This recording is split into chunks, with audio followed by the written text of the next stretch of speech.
Hello friends, आप सभी का हमारे यूट्यूब चैनल पे स्वागत है। आज हम थॉर्नडाइक की थ्योरी पढ़ेंगे। अधिगम के नियम, थॉर्नडाइक के सीखने के मुख्य नियम एवं सीखने में उनका महत्व क्या होता है। इसमें से कम 2 से 3 क्वेश्चन सीटेट और डीएसएसबी में एग्ज़ाम में पूछे जाते हैं। आज हम यही थ्योरी कंप्लीट करेंगे। चलो दोस्तों, तो हम क्वेश्चन शुरू करते हैं। आज ये थ्योरी पढ़नी शुरू करते हैं। टॉपिक है अधिगम के नियम। अधिगम के कौन कौन से नियम हैं थॉर्नडाइक के अनुसार। सीखने का मुख्य नियम एवं सीखने में उनका महत्व क्या है। तो अधिगम के नियम पशु, पक्षी, पौधे, मानव सभी प्रकृति के नियमों के अनुसार जीवन व्यतीत करते हैं। इसी प्रकार सीखने के भी कुछ नियम हैं।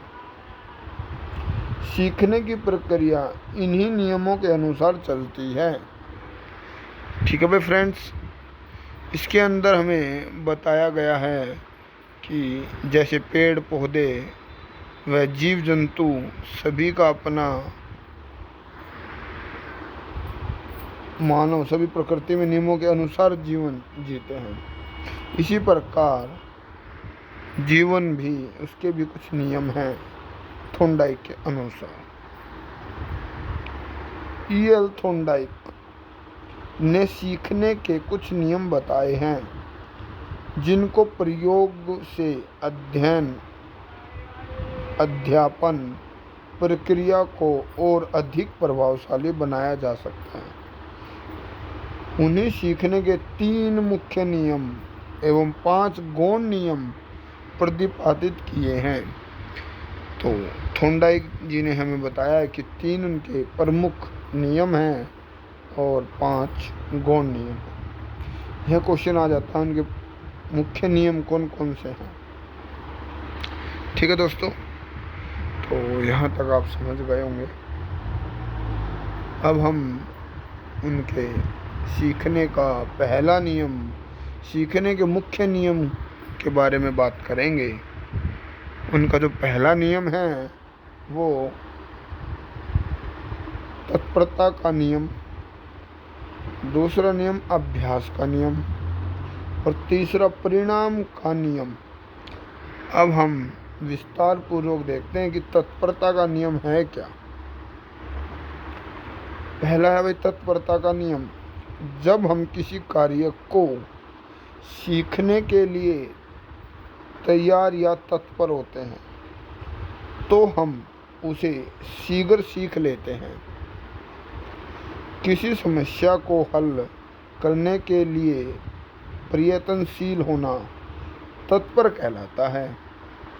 यदि बच्चे में गणित के प्रश्न हल करने की इच्छा है तो तत्परता के कारण वह उनको अधिक शीघ्रता और कुशलता से करता है। ठीक है भाई। अब इसमें यही बताया गया है, जब कोई बच्चा जिज्ञासु होता है, किसी चीज़ को सीखना चाहता है, जैसे इसके अंदर मैथ की बात की गई कि मैथ के प्रश्नों को सीखना चाहता है या किसी भी सब्जेक्ट को सीखना चाहता है बच्चा, तो वो तत्पर होता है। स्टार्टिंग में बच्चा तत्पर होगा तब बेटर सीख पाएगा। काम करने में आनंद एवं संतोष का अनुभव करेगा तो उस कार्य को वह अच्छे से और मनोरंजक तरीके से सीख पाएगा। इसके विपरीत सीखने के लिए तैयार नहीं होने की स्थिति में बच्चे को सीखने की क्रिया से असंतोष मिलता है। अगर वह बच्चा उसमें मनोरंजन नहीं कर रहा है, अच्छे से नहीं सीख रहा है, उसमें रुचि नहीं ले रहा है, तो उसमें उसका असंतोष रहेगा। जैसे हम कहते हैं कि मन मार के उस कार्य को करेगा। ठीक है। और प्राय वह खोज उठाता है और प्राय वह खींच उठाता है। सॉरी, खोज की जगह खींच था वर्ड है।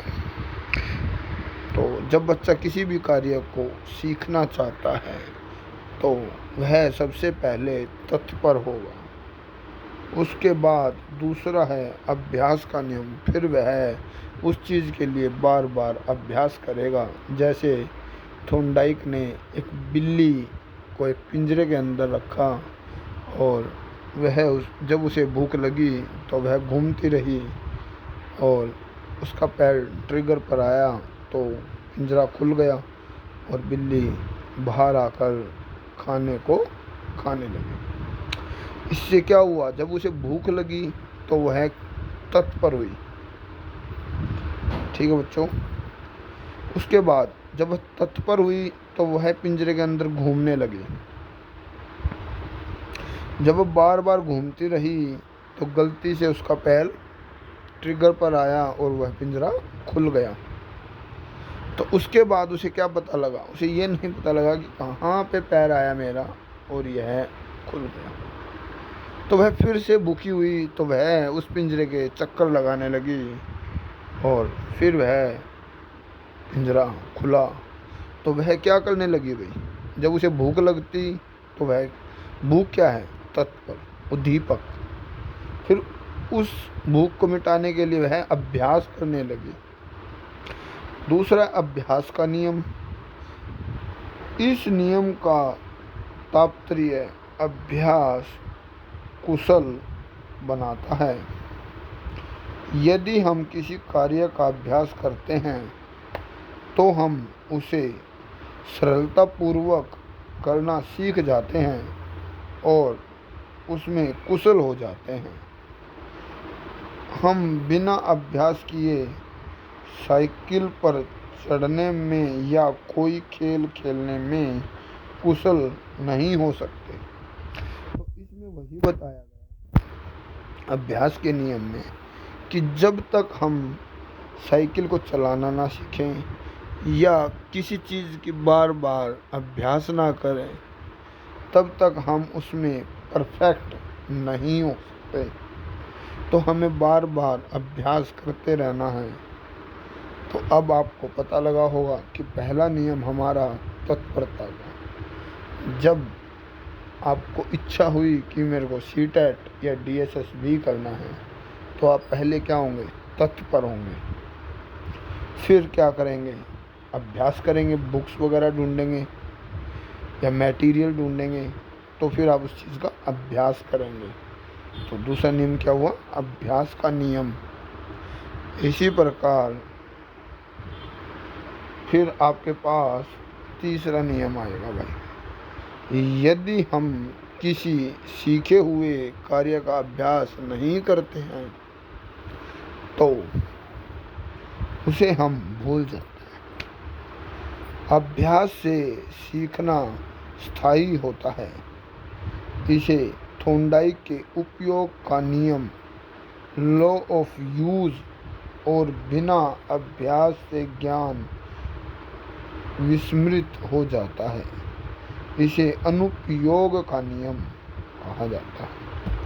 तो इसमें दोस्तों यही बताया गया है कि जब हम किसी चीज़ की प्रैक्टिस छोड़ देते हैं करनी तो हम उस सब्जेक्ट को या उस कार्य को भूलने लग जाते हैं। तो हमें बार बार उसका अभ्यास करते रहना पड़ता है। जब हम उस चीज़ का अभ्यास बार बार करेंगे तो उसमें हम स्थायी हो जाते हैं, परफेक्ट हो जाते हैं। इसी प्रकार तीसरा नियम है प्रभाव का नियम। यदि हम उस कार्य को ज़्यादा अच्छे से करना चाहते हैं जिसका परिणाम हमारे लिए हितकार होता है, जिससे हमें सुख व संतोष मिलता है, यदि हमें किसी कार्य को करने या सीखने में कष्ट होता है तो हम उस कार्य को नहीं दोहराते हैं। थॉर्नडाइक के अनुसार जिस कार्य से संतोष होता है उसे उद्दीपक अनुक्रिया संबंध दृढ़ होता है और जिस कार्य से असंतोष होता है उसे यह संबंध कमजोर होता है। प्रभाव के नियम में दोस्तों यही बताया गया है, पराये हम उस कार्य को ज़्यादा अच्छे से करते हैं जिसमें हमें सफलता मिलती है। उस कार्य को हम ज़्यादा बार बार करते हैं जिससे हमें सुख भी मिलेगा और संतोष भी मिलेगा। यदि हमें किसी कार्य में सफलता नहीं मिले तो हम उस कार्य को दोबारा नहीं करते। ऐसे ही जब वो बिल्ली उस पिंजरे में घूमी, वो पिंजरा खुल गया तो वह इसी कार्य को बार बार करने लगी। अगर वो पिंजरा नहीं खुलता तो वह कार्य बार बार नहीं करते। जैसे आप एक बार एग्ज़ाम देते हैं और उसमें पास हो जाते हैं तो आप बार बार उसी कार्य को करते हैं। अगर कोई बच्चा फेल होता है तो वो निराशा होती है उसे, जिससे वह उस कार्य को बार बार नहीं कर पाता है। ऐसे ही हम अब इसमें 3 बातें बताई गई हैं भाई। पुनरावर्ती बिंदु हैं थॉर्नडाइक द्वारा प्रतिपादित सीखने के 2 महत्वपूर्ण नियम बताए गए हैं जिसके प्रयोग से अधिगम अधिक प्रभावशाली होता है। ठीक है भाई। सीखने के मुख्य नियम, पहला क्या था भाई? तत्परता का नियम। जब बच्चा किसी भी कार्य को करना चाहता है तो वह पहले क्या होगा? जैसे ही आप सीटेट का एग्ज़ाम देना चाहते हैं तो आप पहले क्या होंगे? तत्पर होंगे। फिर अभ्यास करेंगे, फिर उसके लिए मटेरियल ढूंढेंगे, अभ्यास करेंगे। फिर परिणाम का नियम, फिर उसका परिणाम आएगा निकल के जो आपने अभ्यास किया। आपने जैसे मान लेते हैं कि पहले आप देखेंगे कि सीटेट के फॉर्म कब आएंगे। जैसे फॉर्म आएंगे तो आप उस चीज़ के लिए तत्पर हो जाएंगे। फॉर्म आते ही आप फॉर्म भरेंगे और उसका मटेरियल ढूंढेंगे और पढ़ना स्टार्ट कर देंगे और फिर एग्ज़ाम देंगे और फिर परिणाम का नियम, यानी कि फिर आपको उस चीज़ का परिणाम मिलेगा। और इन तीनों ही चीज़ों में से क्वेश्चंस आता है बच्चों, यहाँ से क्वेश्चन आता है। ठीक है, इन तीनों में से कोई एक पूछा जाता है। सीखने के गुण नियम वो कौन कौन से हैं भाई? 5। मनोवृत्ति का नियम, बहु अपरिकृत्या का नियम, आंतरिक क्रिया का नियम, और चौथा अनुप्रता का नियम, और 5वां संबंध परिवर्तन का नियम। सीखने के नियमों का प्रयोग कर शिक्षक छात्रों से में अधिगम प्राप्त कर सकता है। तो मोस्ट इम्पोर्टेंट है बच्चों ये हमारे 3 नियम। इनमें से 1 से 2 क्वेश्चंस ज़रूर आता है, 2 भी आ जाएं, 3 भी आ जाएं, और कई बार तो 4-4, 5-5 क्वेश्चंस भी एग्जामिनर इनसे पूछ लेता है। और अब हम एक डायग्राम से इसे सीखना चाहेंगे। अब उसको देखते हैं। देखो, पिंजड़े में बंद भूखी बिल्ली तथा पिंजड़े के बाहर भोजन। अब जो पिंजरा था उसके अंदर भूखी बिल्ली थी तथा पिंजरे के बाहर खाना रखा हुआ था। तो SR का नियम इसे भी कहते हैं, थॉर्नडाइक का SR नियम भी आ जाता है। ये ध्यान रखें दोस्तों। अब S क्या है? वो पिंजरा, उसके अंदर क्या है? भूखी बिल्ली। और R क्या है?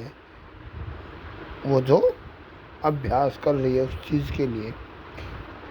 बिल्ली के द्वारा पिंजड़े में उछल कूद मचाना। जब बिल्ली भूखी हुई तो पिंजरे में वो क्या करने लगी? उछल कूद मचाने लगी, घूमने लगी चारों तरफ। फिर बिल्ली के द्वारा पिंजरे की स्लाइडों को हिलाना। फिर जो पिंजरा था उसकी जो स्लाइड थी उसको हिलाना स्टार्ट कर देती है, लेकिन उससे भी कोई ऐसा वो नहीं हुआ। बिल्ली के द्वारा सलाखों के बीच से निकलने की कोशिश करना, वह जो पिंजरे में स्लाइड लगी हुई थी उनके बीच से निकलने की भी उसने कोशिश की। बिल्ली के द्वारा पिंजरे को खोलने वाले लीवर को दबाना तथा बाहर निकलना, भोजन ग्रहण करना। अब देखिए दोस्तों, उसने सारे ही काम किए, लेकिन उसे सफलता कहाँ हुई। वो बिल्ली जो थी यानी कि तत्पर हुई पहले, फिर अभ्यास किया। अभ्यास क्या किया? पहले उसमें उछल कूद लगाई, पहले बॉक्स में आप पढ़ेंगे। दूसरे में बिल्ली के द्वारा पिंजरे को की सलाखों को भी ला के देखा, उससे भी सफलता नहीं मिली उसे। तीसरा, बिल्ली के द्वारा सलाखों के बीच से निकलने की कोशिश की, वहाँ से भी नहीं निकल पाई। और लास्ट में जब घूमती रही तो लीवर पर उसका जैसे ही पैर आया और पिंजरा खुल गया, उसके बाद वह बाहर आके भोजन को ग्रहण कर लेती है। तो अभ्यास का नियम हुआ। और यह जो सारणी है मोस्ट इम्पोर्टेंट है। अगर आप इस सारणी को देखते हैं तो आपको समझ में आएगा। और बंधन एसआर थ्योरी जो मैंने आपको बताई थी, ये भी पूछ लेता है कि एसआर थ्योरी किसने दी। यह भी कई बार आपसे क्वेश्चन कर लेता है, यहाँ से भी क्वेश्चन ले लेता है एग्जामिनर। एसआर थ्योरी उद्दीपक तथा संतोषपरक अनुक्रिया के मध्य बंधन का बन जाना, यानी कि जब आप तत्पर होंगे तभी आप अभ्यास करेंगे और फिर उसका परिणाम आएगा। तो ऐसे ही आप हमारी वीडियो को देखते रहें, लाइक करें, सब्सक्राइब करें और शेयर करें अपने दोस्तों से। जो बच्चे सीटेट और डीएसएसबी की तैयारी कर रहे हैं, उनके पास ज़्यादा से ज़्यादा इस वीडियो को शेयर करें, जिससे कि उन्हें भी सीटेट और डीएसएसबी किसी भी टीचिंग एग्ज़ाम को पास करने में मदद मिले।